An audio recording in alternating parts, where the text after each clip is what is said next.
Online classes में आपका इस्तकबाल है।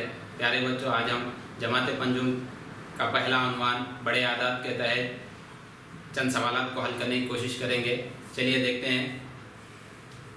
सवाल दिया गया है कि दिए गए हिस्सों की मदद से सबसे बड़ा और सबसे छोटा 4 हिस्सी अदद लिखिए। तो पहला सवाल हमारा ये है जिसमें 4 हिस्से दिए गए हैं 5, 1, 0 और 9।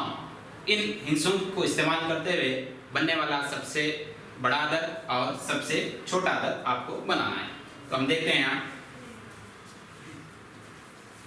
बड़े से बड़ा अदद, बड़े से बड़ा 4 हिस्सी अदद। बड़े से बड़ा 4 हिस्से अदद बनाने के लिए हमको सबसे पहले दिए गए 4 हिस्सों में से सबसे बड़ा जो हिस्सा है उसको हम पहले लिखना है। तो यहाँ देखते हैं हम सबसे बड़ा 5, 1, 0 और 9 में सबसे बड़ा 9 है, इसीलिए हम 9 को यहाँ पर लिखते हैं। बचे 3 हिस्सों में से सबसे बड़ा हिस्सा वो है 5, तो हम यहाँ पर 5 को लिखते। इसके बाद 2 हिस्सों में 1 और 0 में बड़ा हिस्सा है 1 और सबसे छोटा हिस्सा है वो 0। इस तरीके से 4 हिस्सी बड़े से बड़ा अदद हमको हासिल हुआ, वो है 9510। इसी तरीके से इन 4 हिस्सों को लेते हुए छोटे से छोटा 4 हिस्सी अदद बनाएंगे। छोटे से छोटा 4 हिस्सी अदद। छोटे से छोटा 4 हिस्से अदद बनाने के लिए 4 हिस्सों में से सबसे छोटा जो हिस्सा है हम उसको पहले लिखेंगे। तो यहाँ देखते हैं सबसे छोटा हिस्सा वो है 0।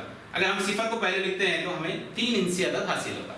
लिहाजा हम क्या करेंगे, 0 को छोड़ते हुए 3 हिस्सों में सबसे छोटा जो अदद है, जो हिस्सा है, पहले हम उसको लिखेंगे। सबसे छोटा हिस्सा वो है 1।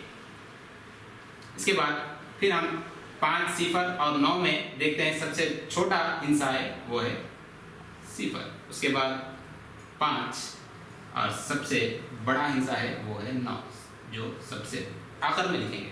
तो इस तरीके से हमें दिए गए 4 हिस्सों से सबसे छोटा 4 हिस्सी अदद हम बनाए, वो है 1059। इसी तरीके से आप अपनी दरसी किताब के सफ़ा नंबर 7 पर एक जदवल दिया गया है जिसमें और 3 सवालात मौजूद है। उसको आप बड़े से बड़ा और छोटे से छोटा अदद बनाते हुए उसको अपनी नोटबुक में हल कीजिए। इंशाअल्लाह आपको ये हल किया हुआ सवाल समझ में आया होगा। नेक्स्ट वीडियो के साथ हम इंशाअल्लाह दोबारा आपके यहाँ हाजिर होंगे। तब तक के लिए अल्लाह हाफिज़।